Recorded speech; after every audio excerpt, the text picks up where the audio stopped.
Hello, ladies and gents of the internet. 'Tis I, Quadratic DM. And, yeah, it's about third recording attempt. I got myself a seltzer. And, yeah, I wanted to record some stuff. There should be, I think, probably be playing some version of Doom, probably free Doom, for you ADHD addled people who need something on the screen to entertain yourself while you're listening. I had attempted a vlog sort of series before called the Quadratic DM Show, but I didn't really like how that was turning out. And the first video I did had a lot of just factually wrong things in it, and I wasn't really particularly coherent. So this time around, I'm going to try and get more to the point, because prior recordings were like up to 17, 20 minutes long. Really doesn't need to take that long to explain this concept. All right, getting into it. Linear fighter versus quadratic wizard.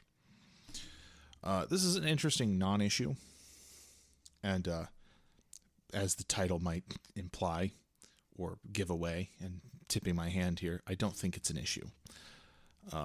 The quadratic wizard linear fighter debate as a whole is kind of silly to me, especially in an OSR context. It's a little more of a problem in a modern context with Wizards of the Coast's game design philosophy, but less so of an issue in TSR era. So, as a little context, at least in the old school TSR era, the four primary classes of Thief, Cleric, Fighter, Wizard, I would break them down into two primary categories: specialists and generalists. Specialists are classes that have capabilities that the other classes straight up do not. Generalists are classes that do not have unique specialization, but are better at their job than the others. So, a good example of this would be Fighter. Fighter is a generalist class. All of the other classes can fight, but Fighter is the best at fighting. This is in contrast to the Cleric. Cleric is a specialist class. He can do something that the other classes cannot. That primary thing is turn undead. Undead, especially in old D&D, had a lot of unique attributes. One of them being they could drain levels, which meant that they hit like a truck relative to their hit dice. They were extremely deadly, and a great many of them were also intangible, which made undead as a threat generally pretty high.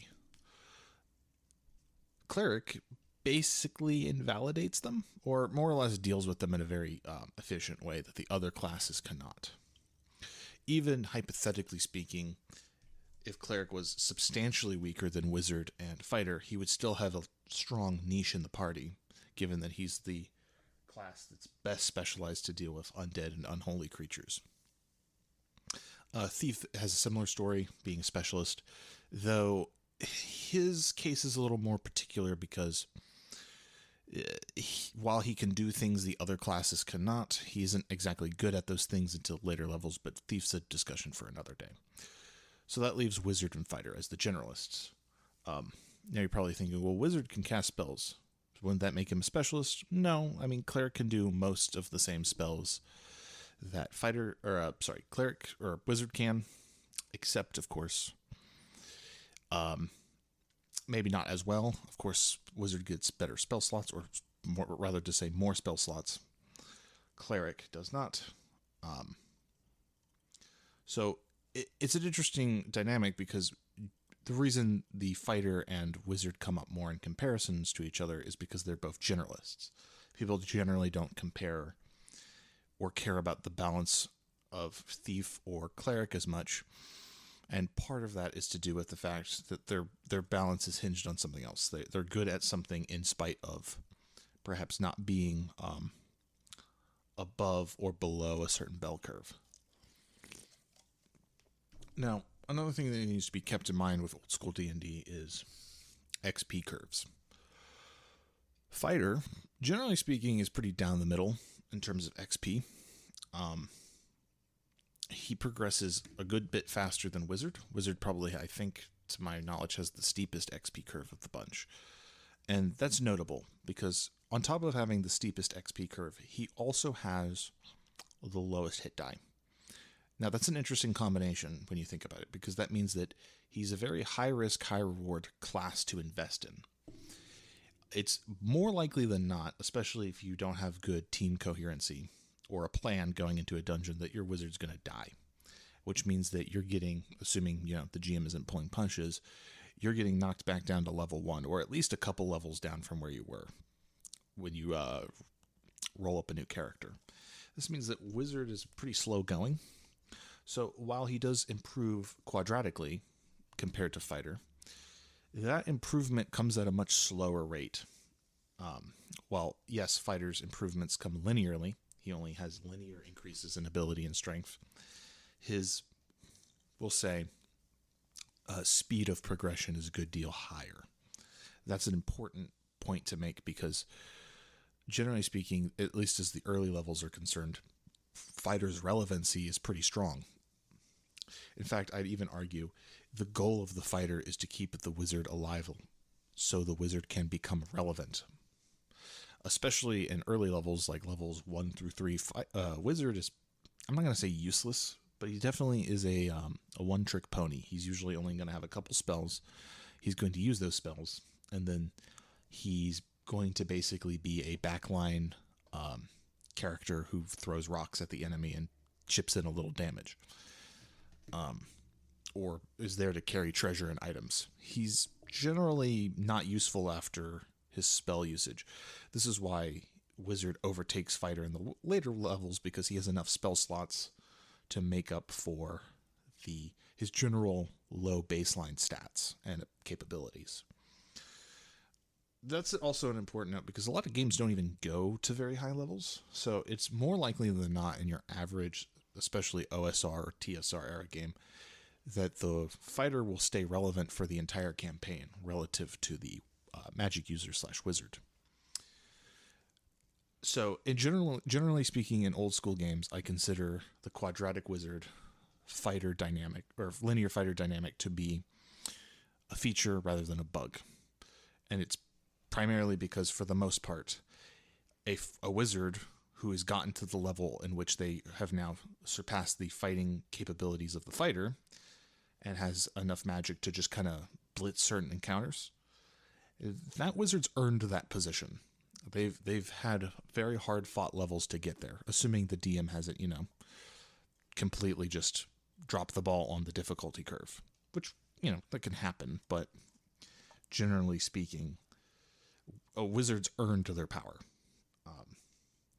And this isn't even to totally discount fighter on the high end of the power bell curve or in the upper levels, because he gets a lot of domain play level features. He gets the ability to recruit henchmen and retainers better than a lot of the other classes. He gets usually a fortress or a castle at level 10. He's generally going to be able to field armies and siege equipment. A wizard gets a tower, and they're going to get a couple, like the ability to research spells and magical items, but generally speaking, the wizard's power on the domain level doesn't increase all that much compared to fighters. Fighter gets a little more of a political / regional bump, if we're considering like AD&D or Adventure Conqueror King as an example. Now, why did this become a problem? Or at least why in newer editions is this an issue?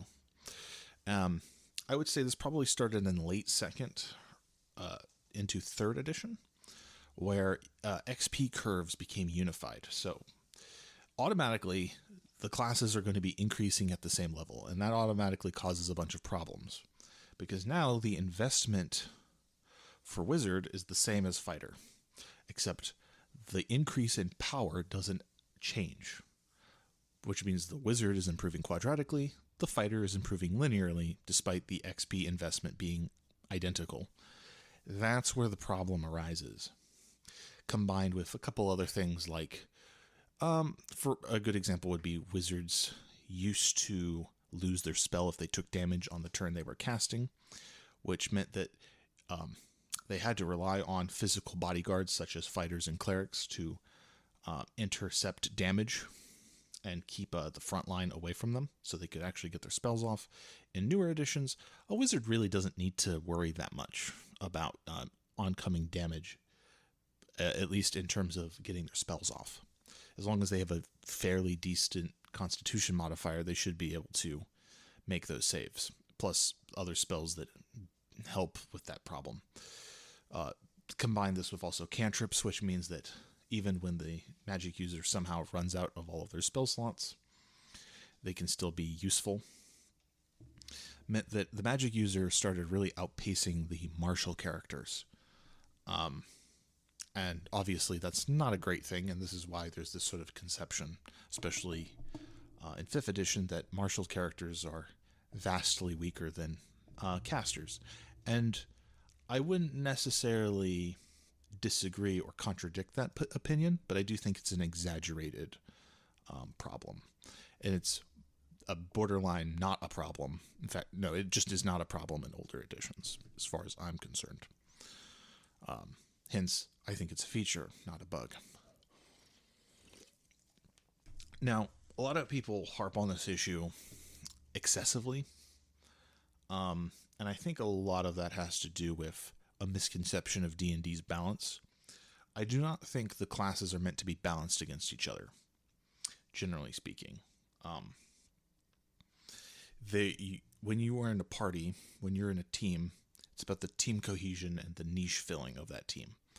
And one of the problems is that there's sort of this desire for equality and for co-equals, but really their difference, their powers lie in opportunity cost and in niche protection, not in power. It's very easy to draft a white room example of a wizard outdoing a fighter in damage per turn if he has all of his spell slots devoted to fireball.